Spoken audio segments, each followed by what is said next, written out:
With the election just 6 months away as we enter the month of May, Donald Trump has been leading Joe Biden in national polling over the last 6 months. He's performing way better than he did in 2020 and even much better than he did in 2016. There was never a point during those two cycles in which Trump ever led over the Democratic nominees. Donald Trump right now is more favored to win the presidency than he has ever been in the past. And in this video, we're going to take a look at the 2024 electoral map based on the most recent polling averages from every single state. We'll begin with the states of Washington, Oregon, and California, and then move our way east. So starting off with these West Coast states, Washington was solid for Biden in the last election.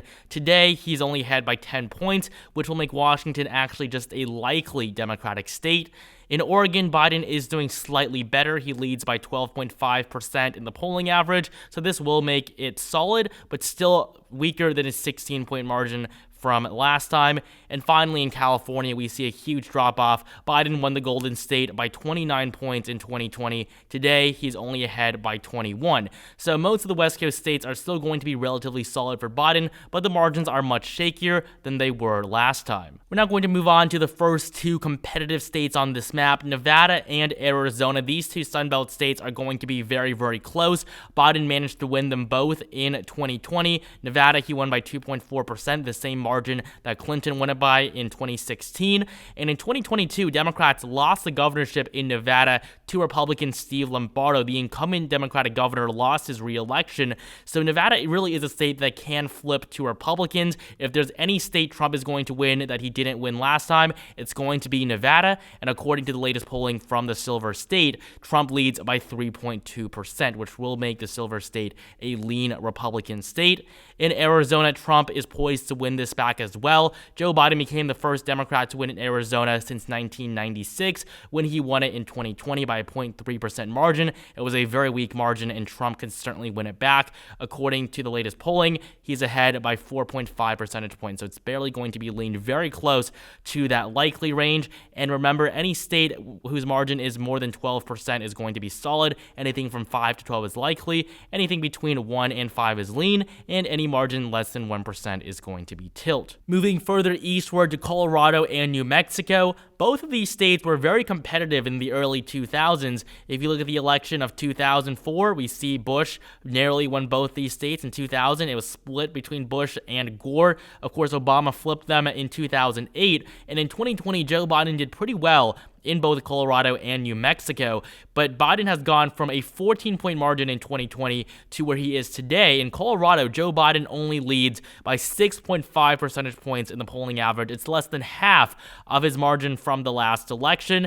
In New Mexico, Biden's doing significantly worse as well. He now only leads by 8% there, and this is with a much smaller sample of polls. New Mexico is no longer the Democratic stronghold that it was just a few years ago, as Hispanic voters continue to shift away from the Democratic Party, and New Mexico is the only state in the country with a Hispanic majority. So Republicans are going to continue making gains in New Mexico in the next few years. Before we continue, only 7% of you guys are subscribed, so please take this time to subscribe now for more regular content leading up to the 2024 election. Next up, in Texas, Trump currently leads by 8.8%. He is on track to do very well in the Lone Star State, much better than he did last time. Trump won Texas by 5.6%. This was not the strongest performance for a Republican. He's going to perform similar to what he did in 2016. Trump won the state by 9%. The polling is likely underestimating him, because if you look at the 2020 polling, Biden at one point was supposed to win Texas, and even in the end, Trump was supposed to win the state by less than 1%, and Trump did significantly better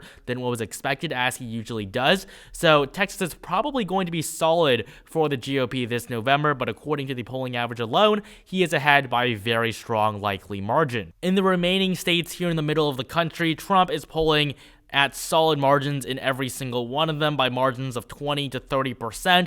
These are some of the most Republican states in the country, so we're not going to waste our time looking at the individual polling averages. I mean, if you look at North Dakota, South Dakota, it's basically going to be plus 25, plus 30. Same thing for Kansas, Oklahoma. Trump is going to do very well in each of these states. In the 2nd District of Nebraska, we don't actually have polling from there, so we're going to come back to this at the end of the video. However, in Alaska, we do have a poll that shows Donald Trump leading by 12%. That's It's the only poll we have here, so it is going to be solid for Trump, while in Hawaii, we don't have polling here either, so we're going to leave it for the end of the video. Next up, we're going to move into the Deep South. Typically, we'd go over the Midwest, but this is the most important region in the country. It's going to actually decide the election in favor of either Biden or Trump, so we're going to go over this region at the very end.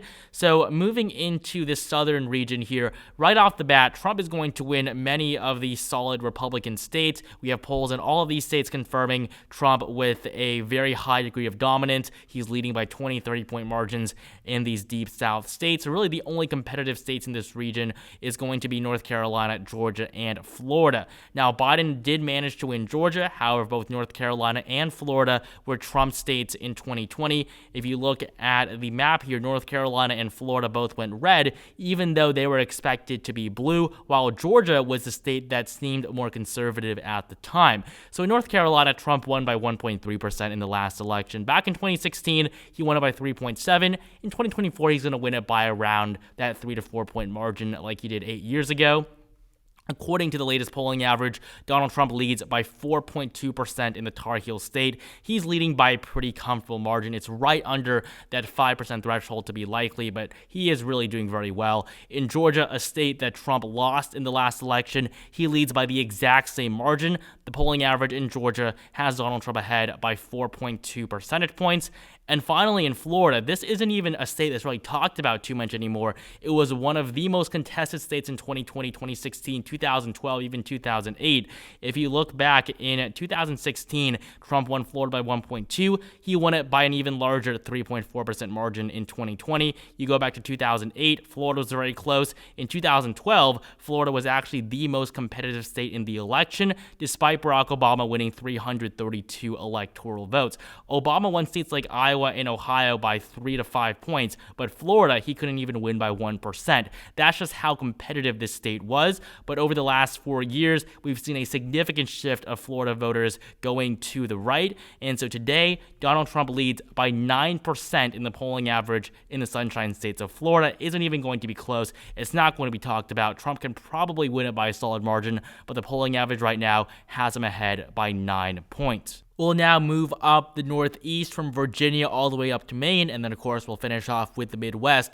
But in Virginia, this was a state that Biden won by a likely 10-point margin in 2020. Today, that margin has been cut in half. Joe Biden only leads by 4.3% in the Commonwealth of Virginia. Combine this with the fact that Republicans won the governorship here in 2021, and we see a scenario where Trump could potentially win Virginia, also considering the fact that Biden's only polling ahead by 4%. Virginia has really become quite a competitive state over the last few years. We don't have polling from the District of Columbia or Delaware, but they are going to be very blue, and we're going to fill these states in at the end of this video. Maryland, though, we do have data from. Joe Biden on average leads by 22%. This is still a pretty weak margin compared to his 33% margin from 4 years ago. And then we'll move up to the state of New Jersey. I mean, what margin would you expect here, considering that Biden won this state by 16 points last time? If you look at the polling average today, there's been one poll conducted in New Jersey, and this is a very recent poll. Joe Biden leads by 7%. Yes, 7% is what separates Biden and Trump in one of the most liberal states in the country. So New Jersey is going to be likely Democratic. Up in New York, we can do the same thing again. Donald Trump lost his Empire State, his home state, by 23% in 2020.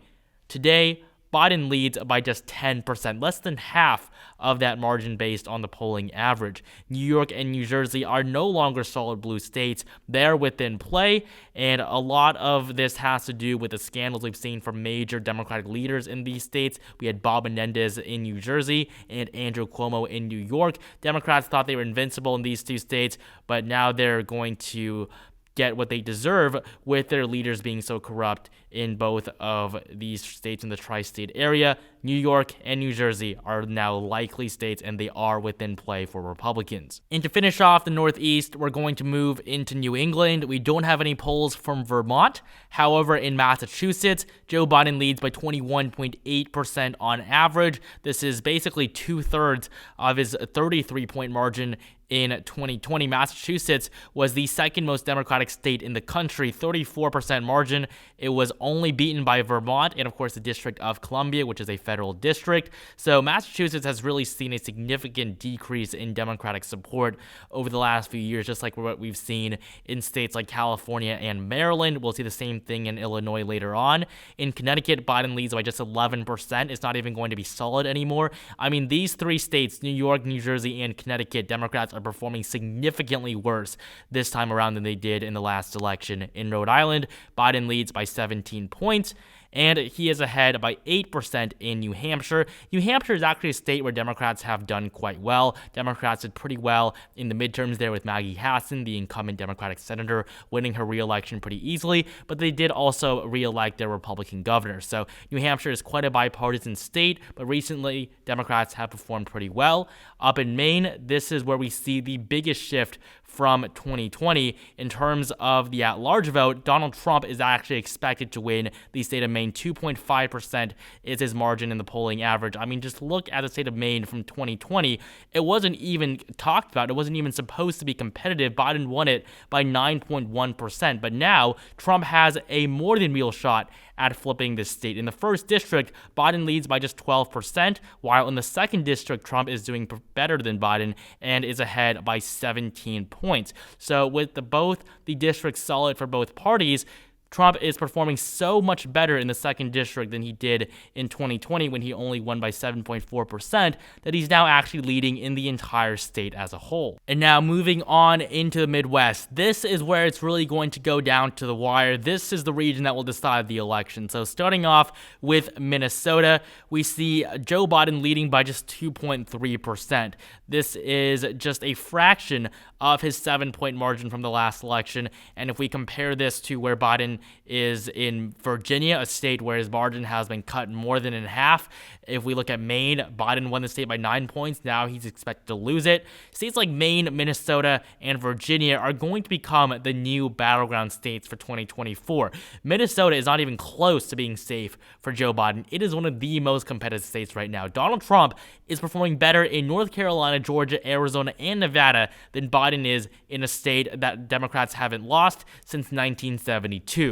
Down in Iowa, Republicans lead by 11.5%. Donald Trump has done very well in Iowa in his last two elections. He's going to win it by a solid margin this time, but according to the polling average, it's going to be right under that 12-point threshold. While in Wisconsin, this is a key battleground state, but Donald Trump leads by a 1% margin, so it's going to be lean for Trump. The margin is over 1%. It's just over that threshold. So Wisconsin is currently expected to go to Trump. This is a must-win state for Joe Biden. If he's not going to win Wisconsin, he's probably not going to win Michigan or Pennsylvania. So it's really not looking good for the Biden campaign, although he is going to pick up some electoral votes from Illinois, although it's not going to be as solid as it has been in the past. Biden won Illinois by 17 points in 2020.